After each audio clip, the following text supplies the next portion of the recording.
Jennifer Maiso, and I am the kindergarten through 8th grade music teacher at the Lab School in Laramie, Wyoming. 2, ready, and doom, doom, vroom, vroom, boom, boom, doom. I went to Benin about 4 years ago for the first time. And my original purpose in going was to research the musical tradition so that I could come back to the United States and write multicultural music curriculum.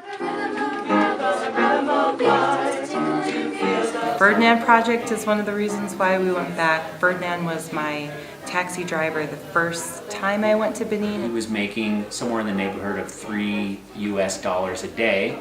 And they found that a little bit troubling because they knew that they were paying about $60 a day for the service. As little entrepreneurial Americans looked at it and said, well, you should be starting your own business. Like, you shouldn't have to work for him. Why can't you get your own vehicle and work for yourself? You could make significantly more money.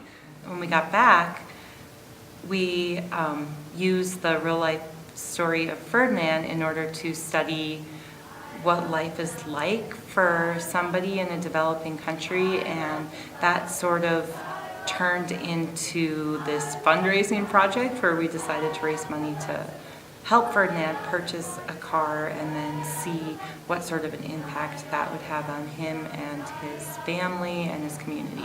This is sort of a rich subject in terms of being teachers. We thought, man, there's a lot we could learn about the world if we got the kids involved with helping us with this. So that's kind of why our school adopted it as sort of a school-wide project that we could tie a lot of curriculum to. In the fall of 2015, we did a thing called the Walk for Change, which was basically get people to pledge you money for walking around Prexy's pasture. In this one day, we made nearly $8,000. We pretty soon had enough money to buy the taxi. We were trying to raise $12,000. We thought that that would cover the cost of the car and all of the related expenses. We decided, along with that Walk for Change, that we would also take a couple of lab school kids with us. There were 2 kids who really sort of stood out to Jennifer and I, and that was Layla Johnson and Brianna Gaddis. Well, I'm Brianna Gaddis. Going through school is one of the main gateways to the rest of my life, so I take it very seriously. My life outside of school, I guess you could say it's kind of boring. How would you describe yourself? Loud. Loud? Yeah. Talkative. Talkative? Mm-hmm. What else? How would your family describe you? Annoying. Annoying. We were nervous when we first found out, but the excitement of the opportunity was just overpowering. It was kind of like fighting back tears because it's such an awesome opportunity. But boy, just a little bit nervous. Yeah. Are you feeling all right with this? You're gonna make me cry. Plus, she's having this awesome experience without us. And so in January of 2016, we load up the plane out of Laramie, traveled at first to Minneapolis and had a little layover, and then to Paris, and then from Paris to Benin. How long have you been traveling? Since like 6 yesterday, like 26 hours. I think it's been 30 hours and 12 minutes.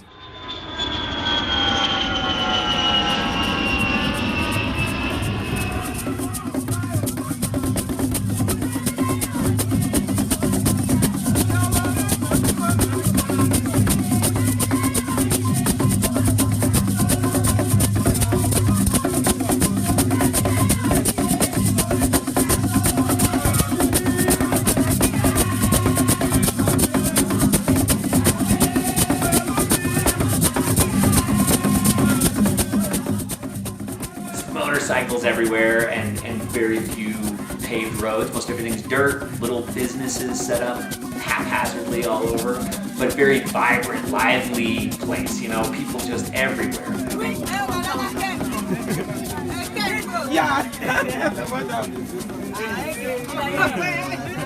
We stayed in very nice accommodations. And when I say nice, I mean like you have all the basic necessities. It's clean, there's a mosquito net, there's a toilet that flushes. Most of the time we actually had air conditioning in our rooms, which is a luxury. This is our mosquito net. Yeah, it's like a hotel provided one. The weather was in the 80s or lower 90s the whole time we were there. And it was tricky because it's not culturally acceptable to wear shorts. So we were either in long pants or long skirts the whole time, it was hot. Are you hot? No.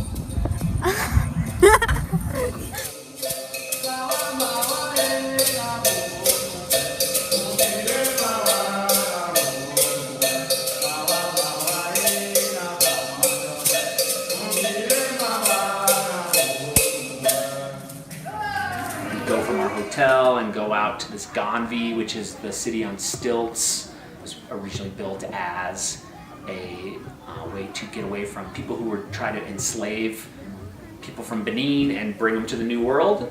I think you always have to keep in mind what the history is. Benin was the center of the slave trade. The number of children in that country, there are so many children, and I researched it after the fact, and over 50% of the population is under the age of 15, I think. Right now, they're able to grow food and people are not starving in that part of the country, but I do worry about what's going to happen here in the future when all of these children grow up and the population grows. I just worry about education in these classrooms with teachers who aren't qualified and huge class sizes.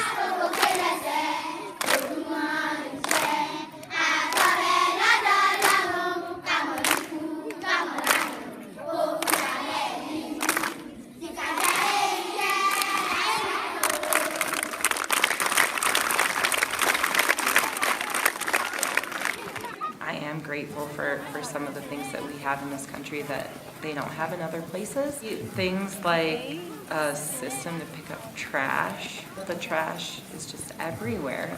There's no infrastructure, there's no system in place for those types of things. Water is just a huge issue. Like, I have no idea how to solve the water issue. I feel a sense of obligation. I really want to support in the future initiatives to provide clean water sources for everyone in the world, which I know is like a pie in the sky goal, but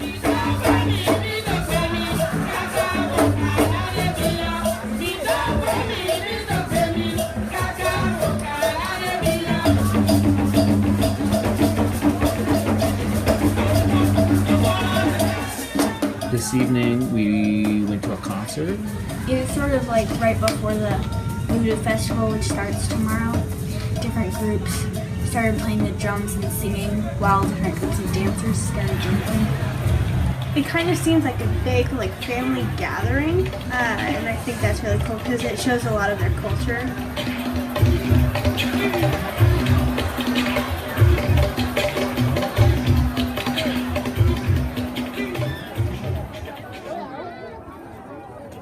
every time we went to the market, Brianna, Layla, and we were looking for different fabric with all the different Lion King characters in mind. The costumes were the biggest, bridge that I can see between our trip and the actual performance of the Lion King, because actually purchasing that fabric in the marketplace in Benin and then seeing that transformed into costumes in our play was really powerful.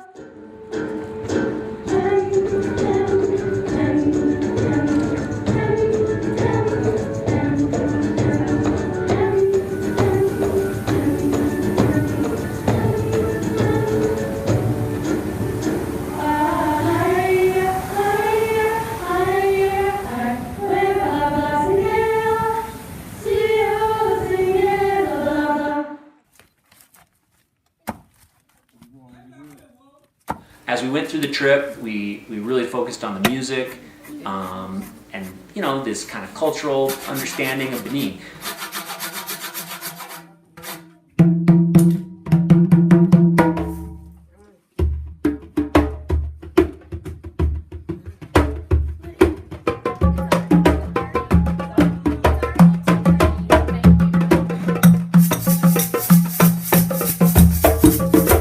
At the same time, we sort of had this looming, how are we going to get this vehicle?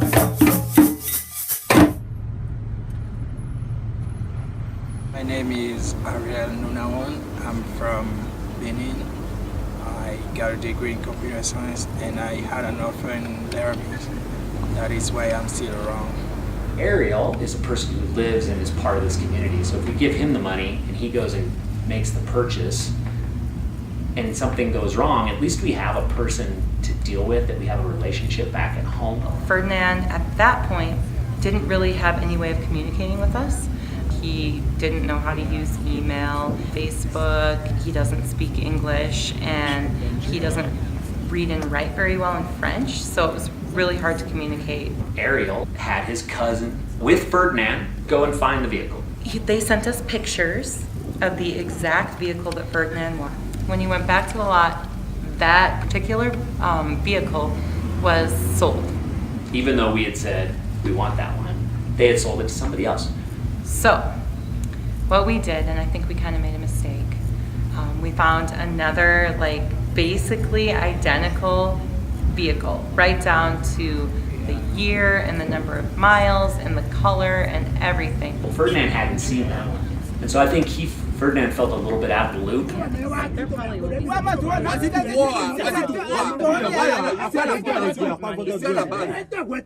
Well, he was not very happy about the taxi. He almost looks disgusted at the vehicle. When we were in the moment, we were mad. I was mad. We are a little disappointed about the car situation. We still don't know exactly what's going to happen. Ferdinand doesn't like the car. He doesn't want the car. Looking back on it, I don't see it that way anymore. I see it from a different perspective. I see that he probably had a lot of anxiety, feeling this sense of responsibility towards us, and maybe feeling anxiety about having all of this added responsibility of actually owning a vehicle. I mean, that can be stressful.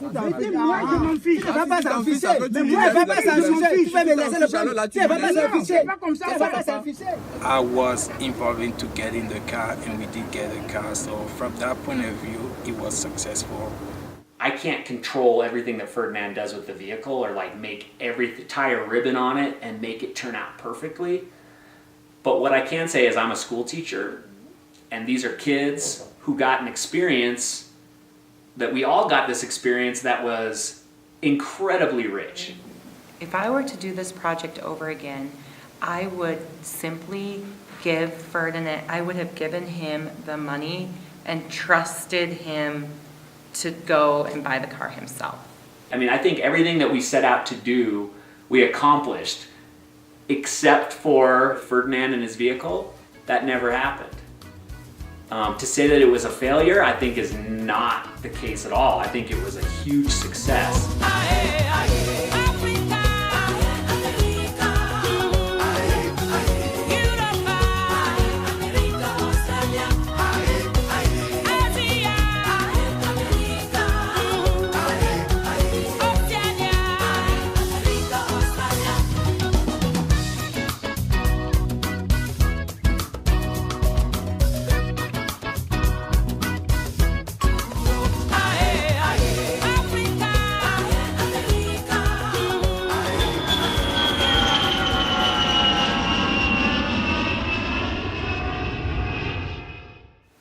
Adolescence is sort of this like golden opportunity to open kids' eyes to new places and new people, and it's just really powerful to have the experience of being in a place where the culture is completely different, and I think that more kids should do it. I feel good knowing that people go to Benin and know the reality over there, and then they can come back to the US and let others know what actually goes on there. The media filter a lot of things, so they only let us know what they want us to hear. Totally do it again.